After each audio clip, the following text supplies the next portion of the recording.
Hey guys, this is the first video on the channel.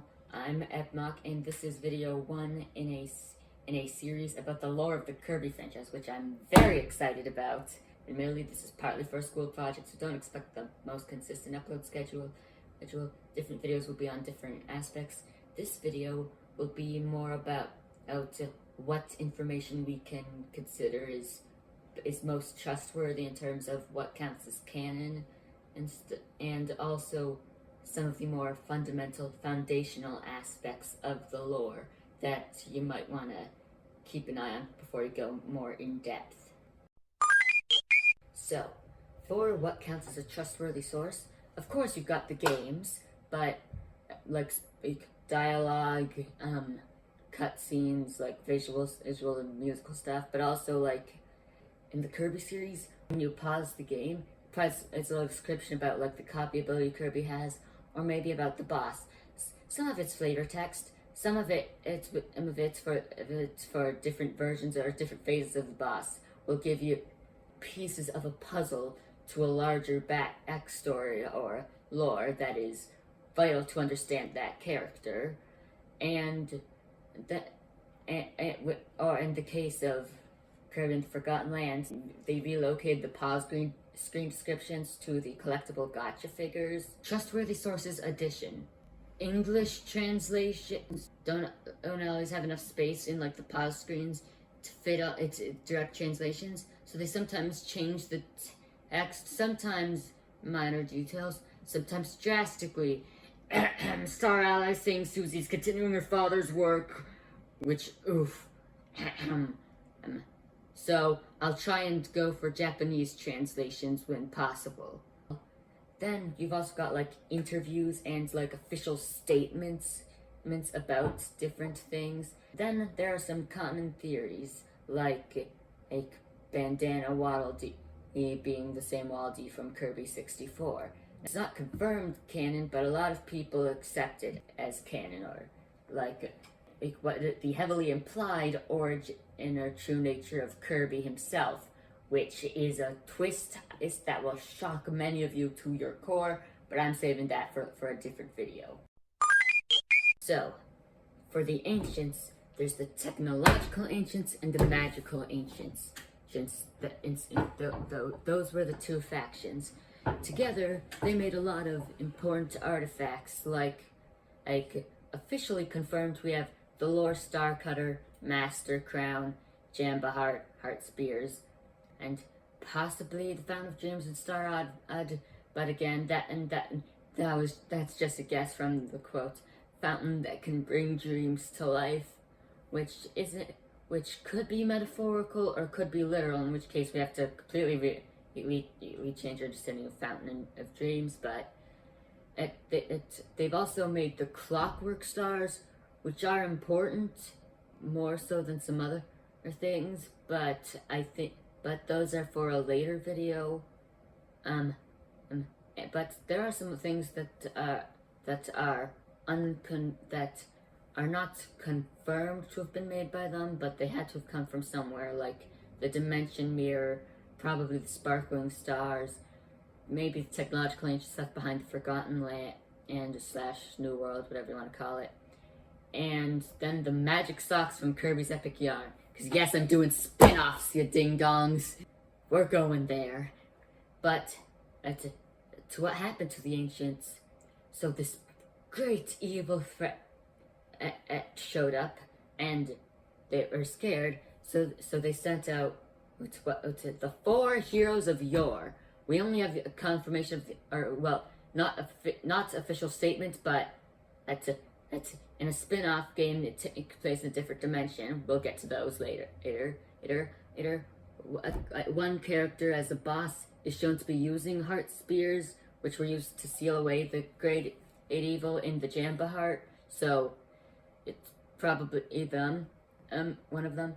So they sent the 4 heroes of yore to take down this great evil, and they sealed them away inside the Jamba Heart. Thing is, people then became the ancients became really scared because of the power of these 4 heroes. So specifically the magic ancients, don't know about the technological ancients' perspective on this, but the magic ancients managed to seal away and imprison sort of the four heroes of yore. They did so successfully, which scared off the technological ancients, because as the magic ancients were able to seal away the four people who took down such a massive threat. And because of this, technological ancients became really terrified. And so they decided to kick the magical ancients to like the edge of the galaxy or universe, or what have you. Yeah, bit of a messy divorce, so to speak. But after that, we know of one remaining magical ancient person who's confirmed magical ancient. Unclear if Lore is he's possibly related to some of the ancients, but we had no clue what happened to the technological ancients afterwards, and all because of void termina and dark matter. Dark matter are a species made of negative energy and emotions, with the exception of Gooey, but that's for another video. He's the exception. Now that you've got the basic dark matters, which are the weakest, then you've got some of the more powerful ones like Zero and Miracle Matter. Then you've got big boys like Dark Nebula, ruler of the underworld, also known as the easiest final boss in the franchise, even weaker than the boss you fight in the same game right before them. Pathetic. And of course, Void Termina, destroyer of worlds. Now, in the Kirby franchise, these dark matters are as a species or as counterparts to Earth's in some way, shape, or form exist in every universe in some way, shape, or form. Whether it be more like Dark Mind, who's a specific counterpart to Zero in the mirror dimension or mirror world, or whether it be more like Dark Crafter from Seventopia in Kirby and the Rainbow Curse. And I'm just going to go over some common abilities like energy, blaster projection. All of them can fly, and most of them can possess people. Yes, possession. DDD's been in possessed / brainwashed / mind-controlled boss fights for like a third of the franchise at this point. And yes, half that time he has a stomach mouth because of dark matter. I'm not gonna go into some of the other body horror stuff. That's for another thing. And that's just dark matter, because there's this theory of there being like four matters: heart, soul, dream, and dark. Soul being composed of like the soul bosses, which are like Mark's soul, Star Dream soul, Sectonia soul, etc., which are like harder versions of bosses. Unclear about what would count as heart or dream matter, but the four matters theory believes that there's a fifth, that those are four matters, and if combined they make chaos, which is another type of matter, which is very important, because that might be part of the source of the power of that damn butterfly, which I shall get to in a later video, because gosh darn it, with their debut appearance, they break like it's like, I'm getting ahead of myself. I am not touching on it in this video. Deal with that mess and nightmare in terms of lore later. So, now for the different types of dimensions. I'll start off with stuff like Meta Nightmare Ultra, D2D Tour, Meta Nightmare Returns, and like Guest Star, or Star Allies Go, which are more of what if modes or alternate timelines, means that imagine what if Meta Knight or D2D went on the adventure of that game instead of Kirby. They're unclear if those what if modes take place in the same separate universe, or if they're each their own separate universe. But while they aren't canon to the main timeline, they flesh out some of the ideas and lore that we don't get to see in the main plots of the games. And they're mostly just shortened versions of what the base game is like, except with that you play as that other character, with stuff mostly only really changing around the climax of where like the final boss or whatever would happen. Those are what if modes. Those are like the what if modes. Then there's from the Kirby Clash games. They're confirmed to be canon in timelines or universes. They exist in the Kirby multiverse, but they're not quite what it's not quite like a what if mode. And it's not quite what I'll call a place dimension, which I'll get to in a sec. The Dream Kingdom from the Kirby Clash games is more like what Rise of the Teenage Mutant Ninja Turtles is like to the rest of the Teenage Mutant Ninja Turtles franchise. A lot of stuff is still fundamentally the same, but a lot of it is fundamentally different, like Sectonia and Taranza, and Nightmare, and that bandana OD doesn't know who Kirby is, and it's a team of 4 Kirbys. I mean, technically there's 3 other Kirbys in Kirby's due to Amazing Mirror because of Dark Meta Knight, but that's for later in this series. In this series, not game series. And then there's what I meant, like I mentioned a minute ago, place dimensions, like the mirror dimension from Kirby and the Amazing Mirror, with like Dark Meta Knight, Shadow Kirby, and like mirror counterparts to various characters.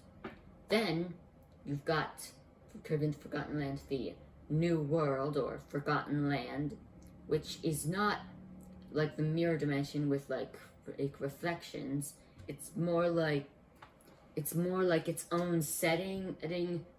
Like it's more like a good example would be it's something like in Mario Wonder, how it takes place in the Flower Kingdom, except that Flower Kingdom was its own dimension. It's like it's a different place. Got the same, still have Kirby, but new characters, and just stuff is different. It looks like an abandoned human civilization, but that's for another video. And then another example of a place dimension is Another Dimension. No, seriously, the dimension is literally named Another Dimension, which can get confusing. So from this point on in the series, when I say another dimension, I'm referring to another dimension as in the dimension. And if I say a different dimension or another universe or something along those lines, I mean not another dimension. Another dimension seems to sort of be like an in-between dimension, sort of. It's complicated and weird. And finally, the main dimension or timeline in which we actually don't have a name for, surprisingly enough. I'm just going to mainly say this. Most games mainly start out or take place on planet Popstar, which is Kirby's home planet.